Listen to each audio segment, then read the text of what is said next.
আসসালামু আলাইকুম। তো একাদশ ভর্তি ২০২৬-এ আজকে আমরা আলোচনা করব সৈয়দপুর সরকারি বিজ্ঞান কলেজ নিয়ে। তো তোমরা যারা একাদশ শ্রেণীতে ২০২৬ সালে সৈয়দপুর সরকারি বিজ্ঞান কলেজে ভর্তি হওয়ার কথা ভাবতেছো, তো তাদের জন্য আজকের এই ভিডিওটি।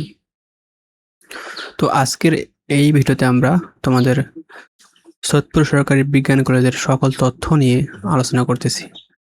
তো দেখো, সৈয়দপুর সরকারি কলেজ নীলফামারী জেলার অন্যতম একটি পরিচিত বিজ্ঞান ভিত্তিক সরকারি শিক্ষা প্রতিষ্ঠান এবং এই কলেজটি দিনাজপুর বোর্ডের অধীনে এবং বর্তমানে মূলত এখানে উচ্চ মাধ্যমিকে শুধুমাত্র বিজ্ঞান বিভাগের শিক্ষার্থীরা ভর্তি হতে পারে। তো আমরা এখন কলেজের পরিস্থিতি সম্পর্কে জানবো। দেখো, কলেজটির নাম সৈয়দপুর সরকারি বিজ্ঞান কলেজ এবং এটি একটি সরকারি কলেজ।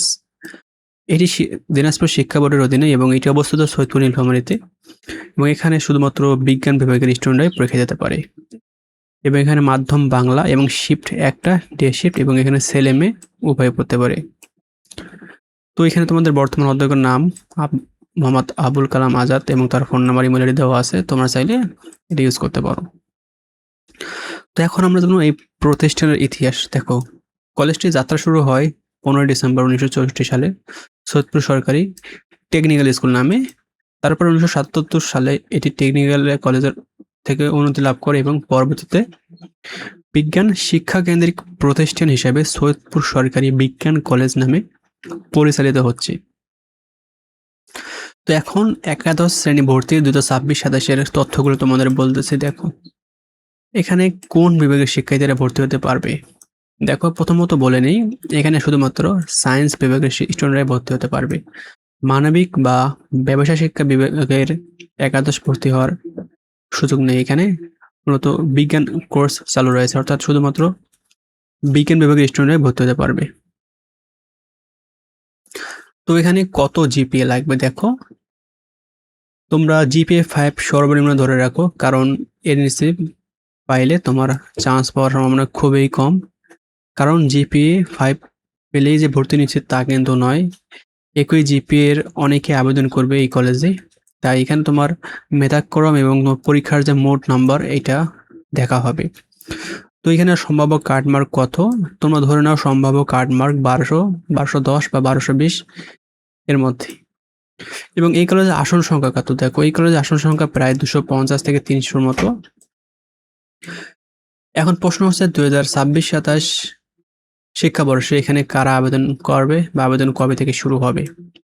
দেখো, 19 আগস্ট 2026 এই পর্যন্ত, অর্থাৎ আজকে পর্যন্ত এখনো তোমাদের একাদশ আবেদনের কোনো তারিখ প্রকাশ হয়নি। তবে সম্ভাব্য একটি তারিখের প্রকাশ করেছে শিক্ষা বোর্ড, সেটা হচ্ছে 15 সেপ্টেম্বর 2026 থেকে শুরু হবে তোমাদের আবেদন এবং এই আবেদনের প্রথম ধাপ শেষ হবে 1 অক্টোবর পর্যন্ত এবং তোমাদের ভর্তি কার্যক্রম শেষ করার প্রস্তাব দেওয়া হয় 10 নভেম্বর 2026 মধ্যে এবং তোমাদের ক্লাস শুরু হবে 12 নভেম্বর 2026। এটা একটা সম্ভাব্য তারিখ ঘোষণা করেছে শিক্ষা বোর্ড।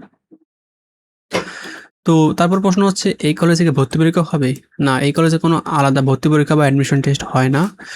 একাদশ ভর্তিতে সাধারণত এসএসসি বা সমমানের ফলাফল, মেধাক্রম, কোটা ও শিক্ষার্থীদের কলেজ চয়েসের উপর ভিত্তি করে এখানে তোমাকে সিলেকশন করা হয়। অর্থাৎ তুমি যখন একাদশে কলেজ চয়েস দিবা, সেখানে তুমি 5টি বা 10টি কলেজ চয়েস দিতে পারবে এবং সেই পছন্দক্রমে তোমাকে এই কলেজটা রাখতে হবে।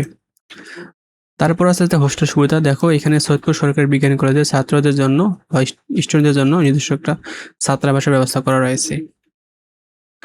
এখন আমরা জানবো বিগত বছরের এই যে রেজাল্ট, অর্থাৎ বিগত বছরে যে তারা কি কি ফলাফল করছে। দেখো, 2025 সালে পরীক্ষা দিয়েছে প্রায় 297 জন, পাশ করেছে 297 জন, অর্থাৎ পাশের হার এখানে 100% এবং জিপিএ 5 পেয়েছে প্রায় 270 জনের মতো।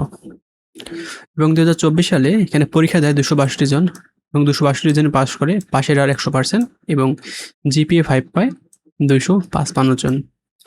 এবং 2023 সালে পরীক্ষা দেয় 226 জন এবং জিপিএ 5 পায় 223 জন এবং পাশ করে 223 জন এবং পাশের হার প্রায় 98.67% এবং জিপিএ 5 পায় 157 জনের মতো। এবং 2022 সালে পরীক্ষাতে 255 জন এবং পাশ করে 255 জন এবং পাশের হার প্রায় 100% এবং জিপিএ 5 পায় 225 জন। তো এই তথ্যগুলো মূলত আমরা তোমাদের ওদের অফিসিয়াল ওয়েবসাইট থেকে কালেক্ট করেছি। তো এখন কলেজটি কেন এত জনপ্রিয় দেখো, বিশেষ করে সায়েন্সের শিক্ষার্থীদের কাছে কলেজটি খুবই জনপ্রিয়। ধারাবাহিক এইচএসসি ফলাফল, মেডিকেল ও ইঞ্জিনিয়ারিং ভর্তি পরীক্ষায় শিক্ষার্থীদের সাফল্য, বিজ্ঞানভিত্তিক পড়াশোনা ও শৃঙ্খলাপূর্ণ পরিবেশের জন্য কলেজটি অনেক পরিচিত এবং মানুষের কাছে খুবই জনপ্রিয়। তো এসএসসি 26 শিক্ষার্থীদের জন্য একটা উপদেশ, সেটা হচ্ছে সায়েন্স এ থাকতে হবে এবং তোমার জিপিএ 5 যদি থাকে তাহলে তুমি এই কলেজটিকে চয়েস লিস্টে রাখতে পারো। তবে জিপিএ 5 এর পাশাপাশি তোমাকে ভালো নম্বর থাকতে হবে, তবেই তুমি এই কলেজে পড়ার সুযোগ পাবা।